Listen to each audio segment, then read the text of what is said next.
हाय दोस्तों। और आज मैं खुशबू बताने वाली हूँ आपको संविधान के स्रोत के बारे में। मतलब कि जो हमारा संविधान था वो कैसे बना था। हमने ये देख लिया संविधान कहते किसको है, संविधान सभा कैसे बनी, कैसे उसमें सदस्य आए। हमने सब कुछ देख लिया अपनी पिछली वीडियोस में। अब हमारा है कि संविधान के स्रोत क्या थे, यानी कि संविधान में कौन सी चीज़ हमने कहाँ से ली। ये तो हमको पता है कि हम लगभग 200 साल तक गुलाम रहे, तो हमको एक ऐसी चीज़ की ज़रूरत थी, मतलब एक ऐसे लॉज की ज़रूरत थी, हम कह सकते हैं कि जिन पे हम आने वाले समय में जैसे बहुत अच्छे से अपनी शासन व्यवस्था, राज व्यवस्था या मतलब जो भी व्यवस्था रहे उसको सुधार सकें, उसको अच्छे से चला सकें। तो वो कैसे पता। अब हमको उसके स्रोत हमको बनाना था, तो हमने कहाँ से कौन सी चीज़ ली और कैसे ली वो सब मैं आपको बताने वाली हूँ। ओके, तो शुरू करते हैं। तो क्या था कि जैसे मैंने पहले भी आपको डिस्कस किया कि इतनी दुनिया के सबसे बड़े गणतंत्र का संविधान ऐसे ही नहीं बना, इसका बहुत लंबा प्रोसेस था।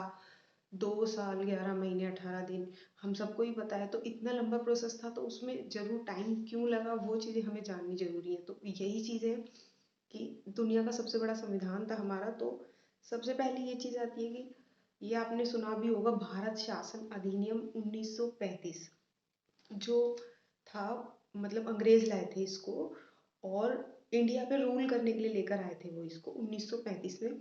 उसके अलावा एक चीज़ और जो थी, क्या थी, 60 देशों के, लगभग 60 देशों के संविधान हमारे देश के जो बहुत बड़े संविधान सभा के सदस्य थे, बड़े लोग थे, हम कह सकते हैं कि मतलब नॉलेजेबल लोग थे उन्होंने। तो लगभग 60 देशों के संविधान और भारत शासन अधिनियम से हमारा संविधान बना हुआ है। जैसे हम मेन चीज़ें मैं बताने वाली हूँ भारत शासन अधिनियम की, क्योंकि क्या है ना कि एक बोनस पॉइंट मैं आपको लास्ट में दूंगी इसका। तो अभी आप देखो कि भारत शासन अधिनियम 1935, इसमें सबसे पहले न्यायपालिका की व्यवस्था हमने वहां से ली कि मतलब जुडिशरी कैसी होगी, हमारे यहाँ पे न्यायपालिका कैसी होगी, कोर्ट्स मतलब कैसे होंगे, कितने लेवल पे होंगे। तो जैसे अभी 3 लेवल पे हैं, तो वो सारी चीज़ें वहां से ली। उसके बाद है नियंत्रक महालेखा परीक्षक, जिसको हम कैग कहते हैं ना, CAG, वो है ये। तो वो भी पूरा कॉन्सेप्ट हमने कहाँ से लिया है, वही भारत शासन अधिनियम 1935 से। अभी जैसे यूपीएससी है, यूपीएससी कहाँ से आया, यूपीएससी भी यहीं से ही आया है 1935 वाले अधिनियम से, जो है भारत शासन अधिनियम 1935। तो आप इसको तो अपने दिमाग में बिठा लो अच्छे से। ओके, सेकंड नंबर पे आता है संयुक्त राज्य अमेरिका, USA। वहां से हमने बहुत सारी चीजें ली हैं, जिसमें हमारा आज का सबसे बेसिक टॉपिक है जो है मौलिक अधिकार, हमारे लिए सबसे जरूरी है, जिनकी वजह से मतलब हम सीधा सुप्रीम कोर्ट जा सकते हैं, जिनको लेके अगर उनका कोई भी हनन होता है या कुछ भी होता है, तो हम उसके लिए सीधे हाई कोर्ट, सुप्रीम कोर्ट कहीं भी जा सकते हैं। हमको इतनी पावर मिली है, वो कहाँ से मिली है, वो हमारे जो संविधान सभा के लोग थे, उन्होंने USA का संविधान पढ़ा, वहां से वो कॉन्सेप्ट उठाया और हम हमारे संविधान में रखा। ठीक है।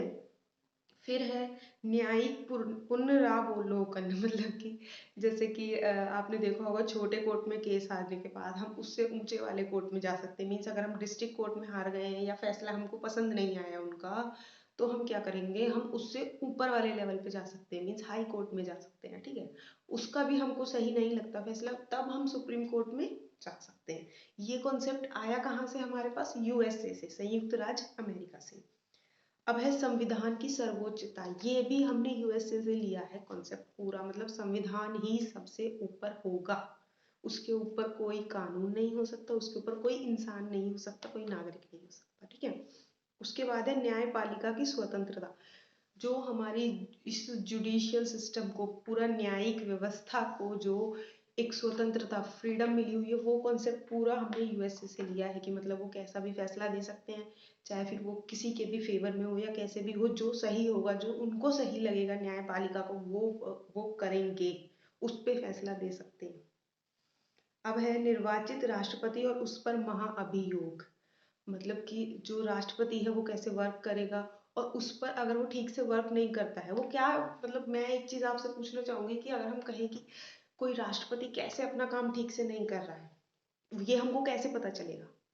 तो आप कमेंट करके मेरे को बताओ, अगर आप में से किसी को थोड़ा सा भी अंदाजा है तो फिर मैं बताती हूँ नेक्स्ट वीडियो में, राष्ट्रपति वाले में।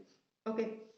उस पर जो महाभियोग लगता है, वो जो संसद और ये सब वाला, तो वो कैसे आएगा, वो सब यूएसए से हमने कॉन्सेप्ट उठाया है, ठीक है। उसके बाद है उपराष्ट्रपति। बहुत देशों में उपराष्ट्रपति नहीं होते हैं, बट यूएसए में होता है, आपको पता ही होगा, अभी कमला हैरिस है शायद, तो वो है हमारे यहाँ पे पूरा, वहीं से हमने उसको कॉन्सेप्ट को लिया है। उसके बाद है उच्चतम और उच्च न्यायालयों के न्यायाधीशों को हटाने की विधि और वित्तीय आपातकाल। चलो ये मैंने 2 पॉइंट एक साथ लिख दिए। तो जो हाई कोर्ट और सुप्रीम कोर्ट है, वहाँ के जो मतलब कोर्ट्स में जो जजेस है, उनको हटाने की जो विधि है, मतलब पूरा जो प्रोसेस है, वो कहाँ से, वो भी हमने यूएसए से अडॉप्ट किया है, ठीक है। उसके बाद है वित्तीय आपातकाल, फाइनेंशियल इमरजेंसी। ये अभी तक हमारे देश में नहीं लगी और भगवान ने चाहा तो लगेगी भी नहीं, तो ये भी हमने अमेरिका से ही लिया है, यूएसए से, ठीक है। उसके बाद मैं अभी इतना ही बताऊंगी आपको संयुक्त राज्य अमेरिका से, और उसके बाद है ब्रिटेन से हमने क्या लिया है। देखो ब्रिटेन ऑब्वियस सी बात है हम पे रूल कर रहा था, तो उनका संविधान पढ़ना तो बनता था। तो ब्रिटेन से हमने लिया है संसदीय शासन व्यवस्था, मतलब कि संसद का शासन किस तरह से होगा, वो चीज हमने कहाँ से ली, ब्रिटेन से ली है, ओके।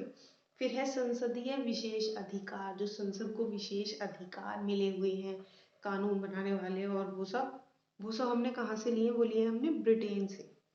उसके बाद है एकल नागरिकता, मतलब सिंगल सिटीजनशिप। क्या है कि हमारे पूरे देश में सिर्फ आप, मतलब एक सिर्फ आपको भारत का नागरिक होना जरूरी है, और कोई चीज नहीं चाहिए आपको। आपके पास कोई वोटर आईडी कार्ड है, आधार कार्ड है, जिसमें ये लिखा हो कि आप भारत के नागरिक हो, कोई भी ऐसा आईडी, तो आप पूरे इंडिया में कहीं भी जा सकते हो, ठीक है। तो ये चीज भी हमने ब्रिटेन से ली है।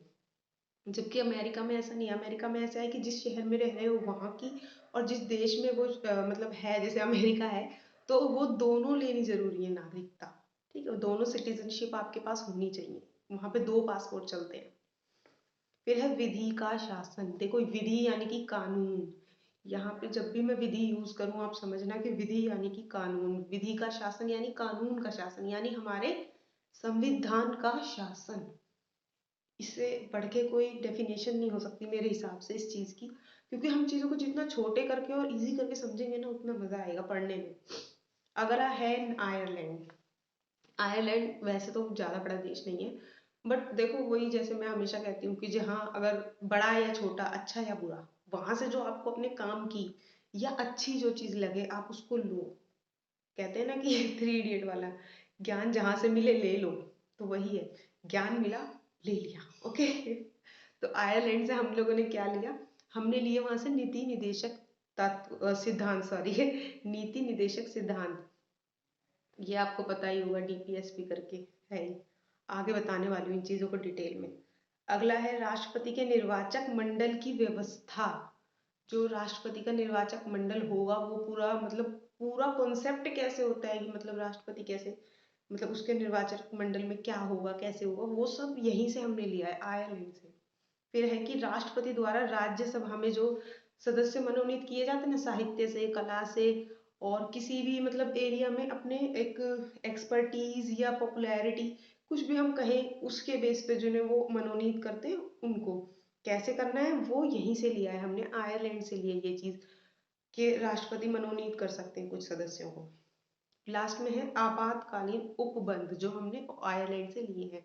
मीन्स कि इमरजेंसी में क्या क्या होगा, जैसे कि जो नागरिक होते हैं उनके मौलिक अधिकारों में से कुछ मौलिक अधिकार, सारे नहीं कह रही मैं, कुछ मौलिक अधिकार, 5 मौलिक अधिकार है, आपको पता ही होगा कौन कौन से, कमेंट में बताना हम।